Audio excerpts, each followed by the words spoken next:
Colgate Dental Cream to clean your breath while you clean your teeth and help stop tooth decay. And Luster Cream Shampoo for soft, glamorous, caressable hair bring you Our Miss Brooks, starring Eve Arden.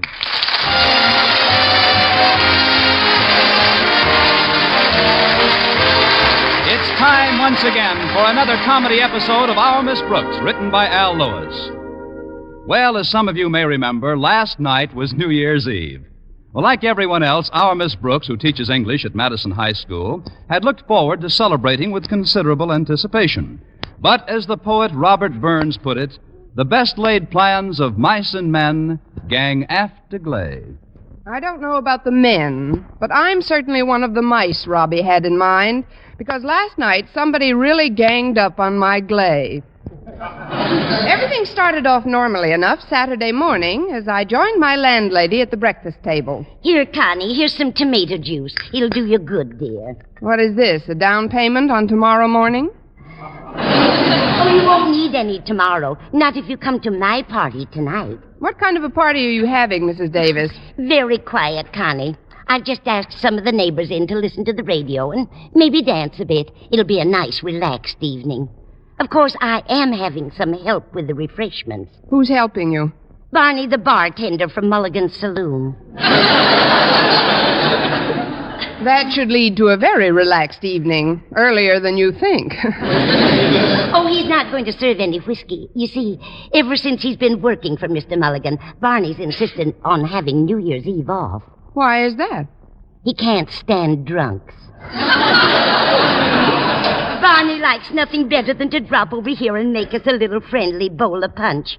If I remember correctly, Connie, you sampled some of Barney's punch last year. I almost did, Mrs. Davis. Somebody jostled me as I was about to drink some, and I spilled it on my black evening gown. I don't remember that at all, Connie. I do. It started a run in my dress. Oh, you're exaggerating, dear. It was a very mild mixture.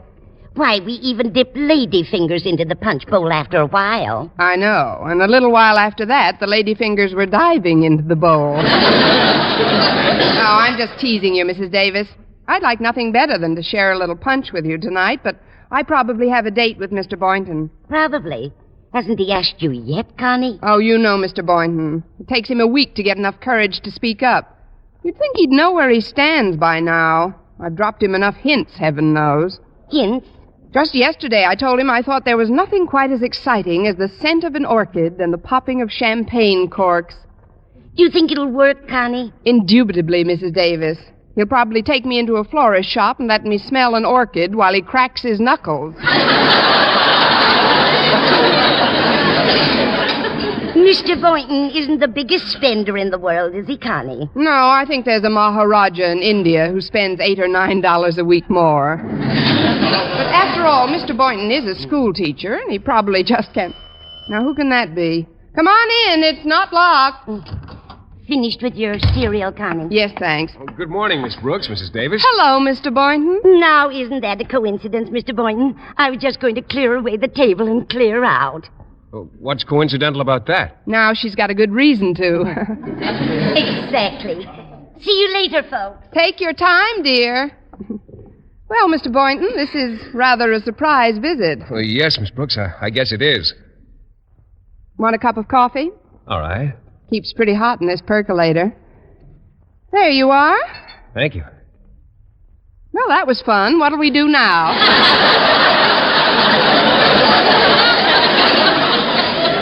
Well, tonight, as you know, is New Year's Eve, Miss Brooks. Yes, I know. It's the one night in the year I believe in celebrating. You see, the only fun a bachelor can have, especially a bachelor school teacher, is to really let go once in a while. Might also be fun to hold on once in a while. Don't look so shocked. I'll withdraw the statement. Strike that from the record, clerk. The one thing I'm so grateful for, Miss Brooks, is that our relationship has always been completely honest and above board. I can talk to you straight from the shoulder. You certainly can, Mr. Boynton. I don't have to beat around the bush. No, you don't. I can come right to the point without stalling. I hear you talking. I don't have to mask my real intentions with a lot of pseudo-diplomacy. Never no pseudo-diplomacy. Well, what I'm trying to say, Miss Brooks, is that, well, Several weeks ago, I promised to attend the Biologist Club New Year's Eve party at the Club Jamboree tonight. Oh, that sounds like a lot of fun, Mr. Boynton. Well, I'm sure it will be. But the ticket cost $5, Miss Brooks, and, well, I only had enough for the one when I bought it. And, well, since then, I've had some unexpected holiday expenses and just haven't been able to afford another one. Of course, I'd love to ask you to join me tonight, but I couldn't very well invite you to pay for your own ticket, could I? You could, but I couldn't. Pay for it, I mean. I've had some holiday expenses of my own, Mr. Boynton. 2 whole weeks of eating. Well, I'm terribly sorry we won't be together, Miss Brooks. As a matter of fact, I suspected you were just as broke as I am. That's why I came over to see you now. What do you mean, Mr. Boynton? Happy New Year, Miss Brooks. The same to you, Mr. Boynton. And thank you for a lovely morning. That's all right, Miss Brooks. Now let's sing 2 choruses of Old Lang Syne, and this'll be the earliest I've ever folded on New Year's Eve. Please don't be annoyed, Miss Brooks. I'll be thinking about you tonight. From the minute I sit down in that nightclub and pick up my noisemaker. Well, thanks, Mr. Boynton. I'll be thinking of you, too, tonight, as soon as I sit down by the window and blow my tin horn. I guess I better be running along now. Get cleaned up for the big night. Yes, you do that, Mr. Boynton. I've got to help Mrs. Davis with the dishes. Forgive me if I don't walk you to the door. Certainly. Well, see you next year, like they say. Don't take any wooden biologists. Now, that's just dandy. What's just dandy, Connie? Oh, where'd Mr. Boynton go? Home to rest. Oh, we've got a big night ahead of us, eh? We've got a big night ahead of him. Mr. Boynton is going to the biologist party alone, Mrs. Davis. Alone? But why, Connie? He just can't afford to take me with him. The tickets are $5 a copy. Now, if I had $5, I could... Mrs. Davis. I'd be happy to, Connie. You would? Of course, but I haven't got a quarter. I spent my entire budget for this week on tonight's party. Oh, well, thanks just the same, Mrs. Davis. No sense in worrying about it, I guess. New Year's Eve is just another night. Maybe that's Mr. Boynton again. I'll finish up in the kitchen, Connie. Come on in. The door is still open. Good morning, Miss Brooks. Mr. Conklin, what fortuitous circumstance brings Madison's esteemed principal to the humble abode of a lowly faculty member? You've seen your share of Charlie Chan movies, haven't you?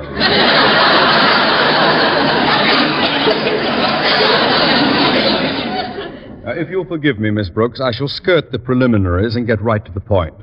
Firstly, Mrs. Conklin is visiting her sister, who has a touch of rheumatism in Philadelphia. That's a bad place to get it.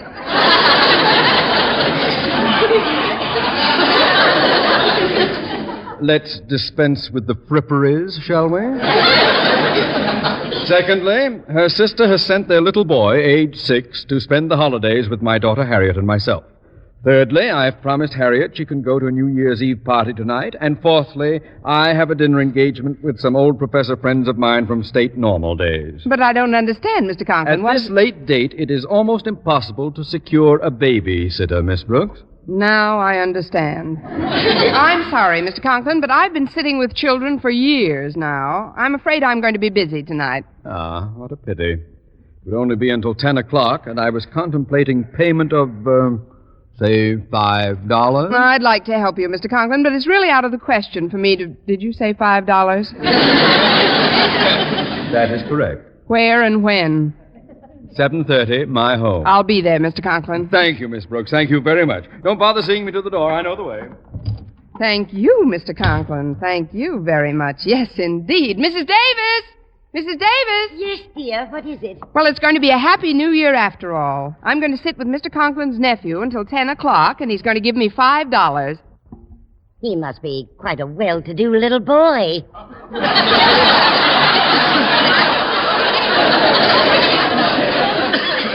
Mr. Conklin's going to give me the $5. Don't you see, Mrs. Davis? Now I can buy my own ticket to the club jamboree and see the old year out with Mr. Boynton, after all. Oh, how nice for you, Connie. Oh, just one thing, Mrs. Davis. On our way to the club, may I stop by here to pick up some lady fingers? But doesn't the $5 you pay include a midnight supper, Connie? Yes, it does, Mrs. Davis. Then what in the world do you want with lady fingers? We've got to have something to slip the waiter.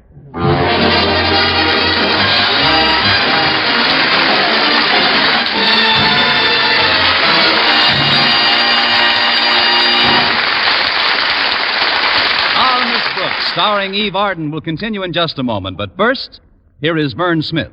Now, proof that brushing teeth right after eating with Colgate Dental Cream helps stop tooth decay before it starts. Continuous research, hundreds of case histories, makes this the most conclusive proof in all dentifrice research on tooth decay. Eminent dental authorities supervised hundreds of college men and women for over 2 years. One group always brushed their teeth with Colgates right after eating. The other followed their usual dental care. The group using Colgate Dental Cream as directed, using Colgates exclusively, showed a startling reduction in average number of cavities, far less tooth decay. The other group developed new cavities at a much higher rate. No other dentifrice offers proof of these results. Modern research shows decay is caused by mouth acids, which are at their worst right after eating.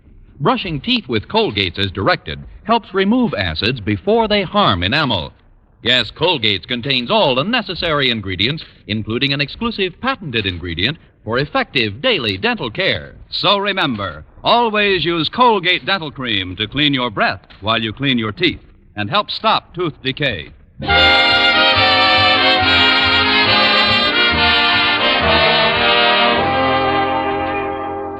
I phoned Mr. Boynton and asked him to meet me at Mr. Conklin's home at 10 that evening. At 9:30, I was still trying to get little Stevie into bed.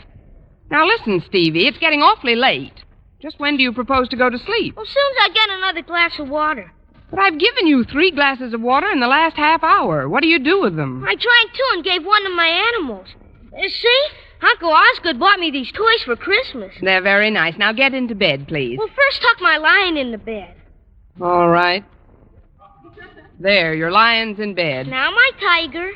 Okay, your tiger's in. Now put my Black Panther in. Right, the Black Panther's tucked in. Now I'll just tuck... Stevie, why aren't you getting into the bed? Who do you think I am, Clyde Beatty?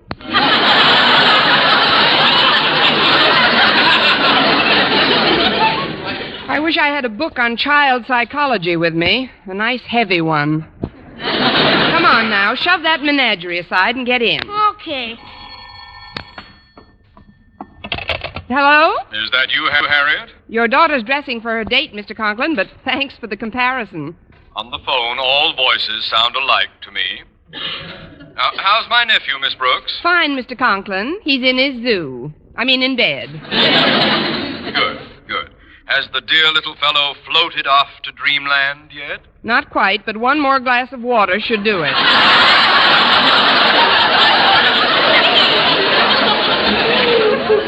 There hasn't been any change in plan, has there, Mr. Conklin? Why, no, Miss Brooks. Then I can expect you in about half an hour? I'm afraid it'll be considerably longer than a half hour, Miss Brooks. I'm staying over with some friends. But you said you'd be back at 10. That's right. I'll be back at 10 a.m. Oh, but Mr. Conklin... Awfully nice of you to do this for me, Miss Brooks. Good night and a happy New Year to you. Oh, this is terrible. Harriet! Oh, Harriet! Yes, Miss Brooks? Your dad just called and told me he won't be home until tomorrow morning. I know. He's staying with some old friends of his. From Normal. There's nothing normal about it. When I agreed to act as Stevie's sitter, I thought your father would be back at 10 tonight. I have a date at that time with Mr. Boynton. Oh, that's a shame, Miss Brooks. Maybe I could call your dad back so we could make some other arrangement. Do you know where these friends of his live? No, I don't. But don't get panicky. We'll think of something as soon as I finish dressing. Oh, that must be Walter Denton. Will you let him in, please? I'll just be seconds finishing up. All right, Harriet. Coming. Miss Brooks, I want a glass of water. Quiet, Stevie. Darn kid. If it weren't for him, I could go... Take it easy. I'm coming. Happy New Year, Miss Brooks.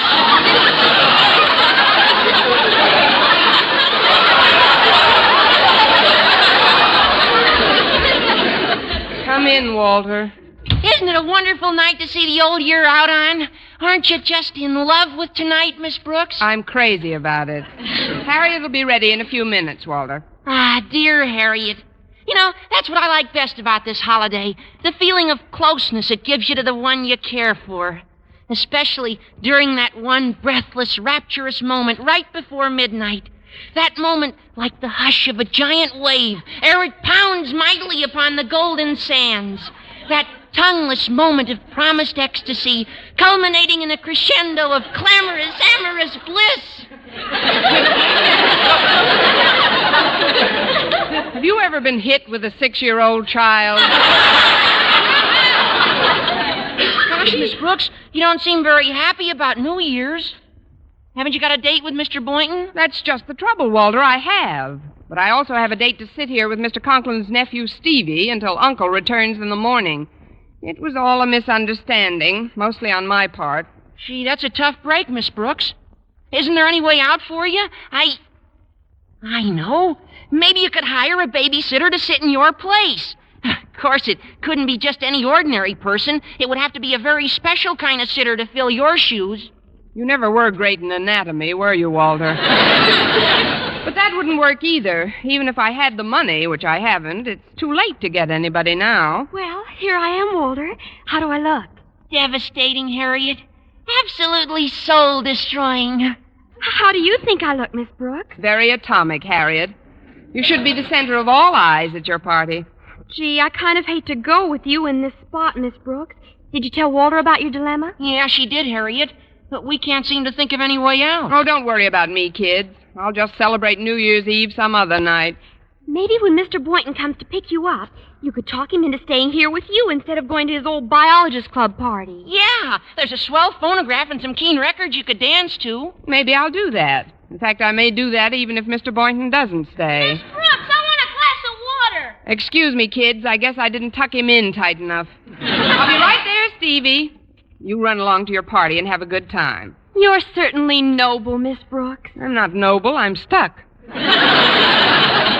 Go ahead now. It's almost 10 o'clock. Noble or stuck, you're solid, Miss Brooks. Thanks, Walter. Maybe Mr. Boynton will notice it and stick around a while. I sure hope so. Me too. Have the best possible New Year's under the circumstances, Miss Brooks. I'll do my best. So long, kids. Hey, did Cousin Harriet go out with Walter Denton? Yes, Stevie, she did. He's an idiot. He's very fond of you, too. Here's your water. Oh, thanks. Hey, could I also have an ice cream cone? No, Stevie, no ice cream cones at this hour. With a pickle in it?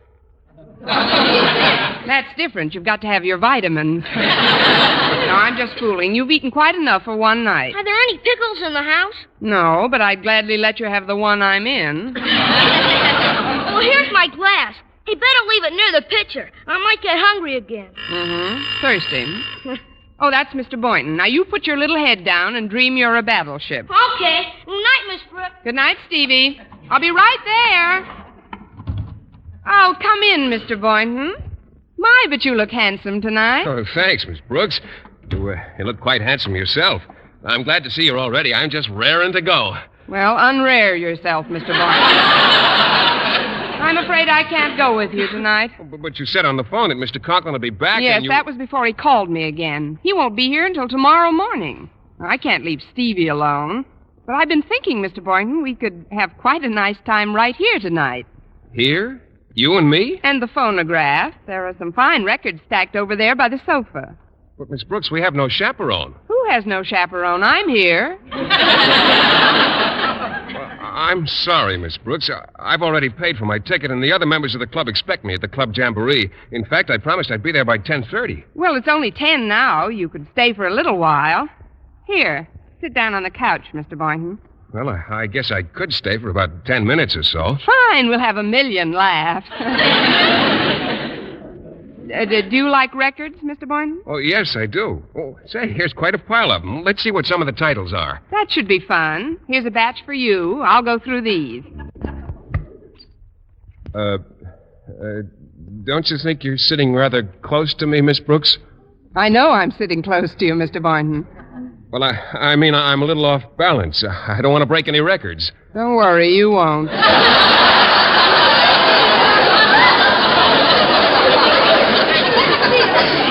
Oh, say, here's a great old number. If I could be with you 1 hour tonight. I'm a lone cowhand. Baby, it's cold outside. Don't fence me in. I'm in the mood for love. It's too late now. I can dream, can't I? All right, Louie, drop the gun. Everything I have is yours. I got plenty of nothing.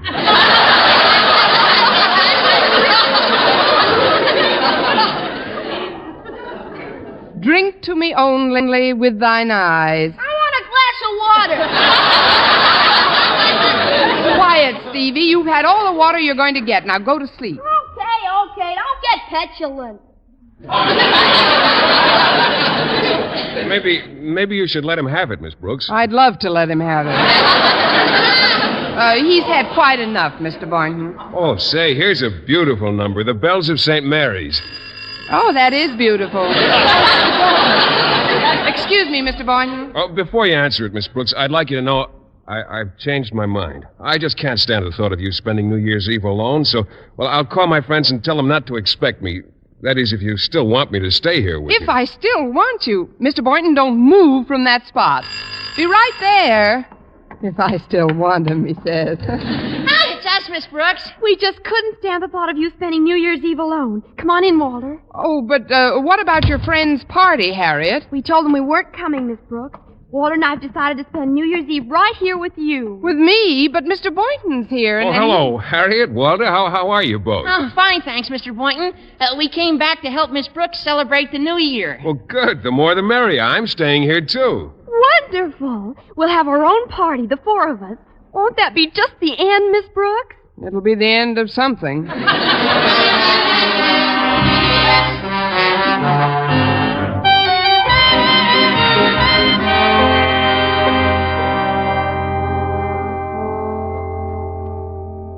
Well, I've certainly had a good time so far. So have I, drinking Cokes and playing records. Oh, it has been rather exciting at that. Don't you think so, Miss Brooks? Thrilling.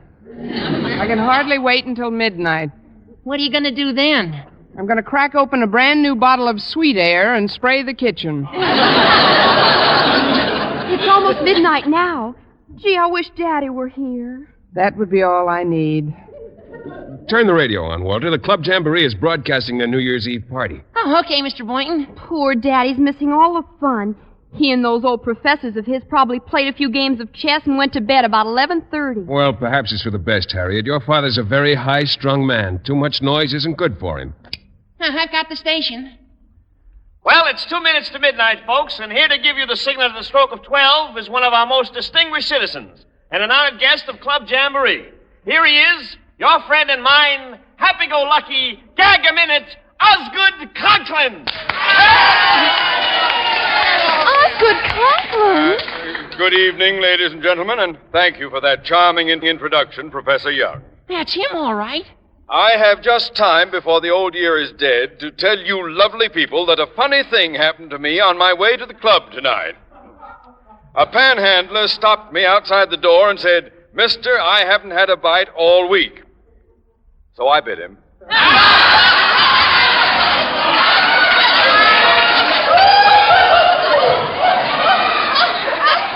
Oh, great.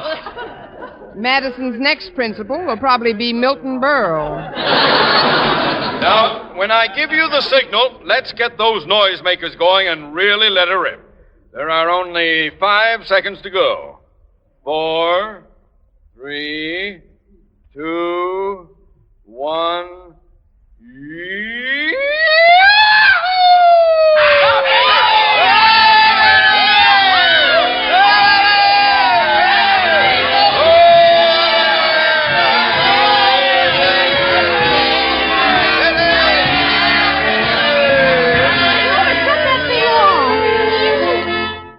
I can't understand what got into Daddy tonight. Maybe it was some of Mrs. Davis's fruit punch. Oh, gosh, Harriet, your dad's entitled to have a little fun once in a while. After all, people are only human. Well, it is New Year's Eve. It sure is. And it's midnight, too, Harriet. You know what that means. I guess so, Walter. Well, come on, I'm all puckered.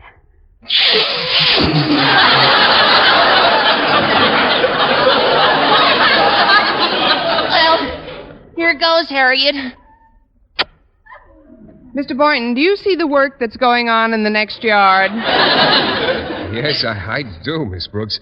And although I must admit I'm a rather diffident person most of the time, I feel that this being New Year's Eve, I can take a certain liberty. Liberty. You can take shore leave. Well,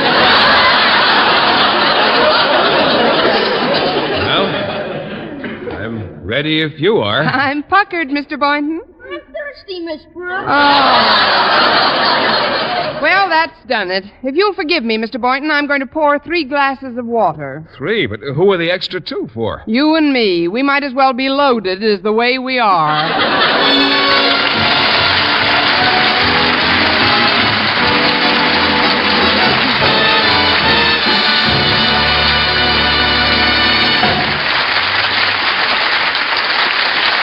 Eve Arden returns in just a moment, but first...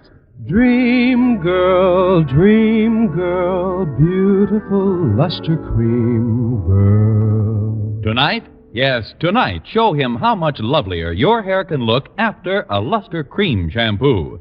Luster Cream, world's finest shampoo. No other shampoo in the world gives Kay Daumit's magic blend of secret ingredients plus gentle lanolin. Not a soap, not a liquid. Luster Cream shampoo leaves hair 3 ways lovelier. Fragrantly clean, free of loose dandruff, glistening with sheen, soft, manageable. Even in hardest water, Luster Cream lathers instantly. No special rinse needed after a Luster Cream shampoo. So gentle, Luster Cream is wonderful even for children's hair. Tonight? Yes, tonight, try Luster Cream shampoo. Dream girl, beautiful luster cream girl. You owe your crowning glory to a luster cream shampoo. Ladies and gentlemen, we take pride in announcing that the poll of newspaper and magazine radio editors taken by Motion Picture Daily for Fame magazine showed that Eve Arden was voted the best radio comedian in 1949.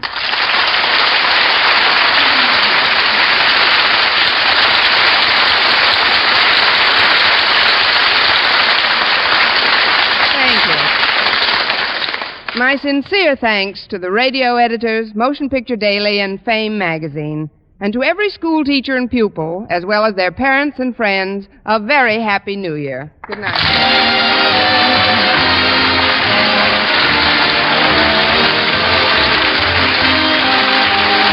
Tune into another Our Miss Brooks show brought to you by Luster Cream Shampoo for soft, glamorous, caressable hair and Colgate Dental Cream to clean your breath while you clean your teeth and help stop tooth decay. Our Miss Brooks, starring Eve Arden, is produced by Larry Burns, directed by Al Lewis, with music by Wilbur Hatch. Mr. Boynton is played by Jeff Chandler, Mr. Conklin by Gail Gordon. Others in tonight's cast were Jane Morgan, Dick Crenna, Gloria McMillan, and Jeff Silver.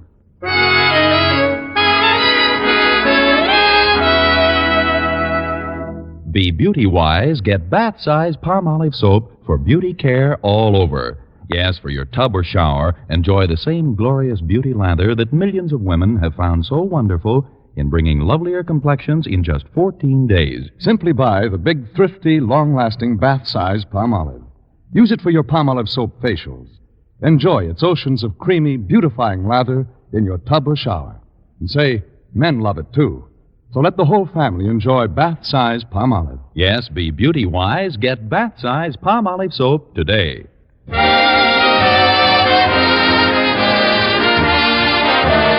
For mystery liberally sprinkled with laughs, listen to Mr. and Mrs. North, the exciting, fun-packed adventures of an amateur detective and his beautiful wife. Tune in Tuesday evening over most of these same stations. And be with us again next week at this same time for another comedy episode of Our Miss Brooks. Bob Lamont speaking. This is CBS, the Columbia Broadcasting System.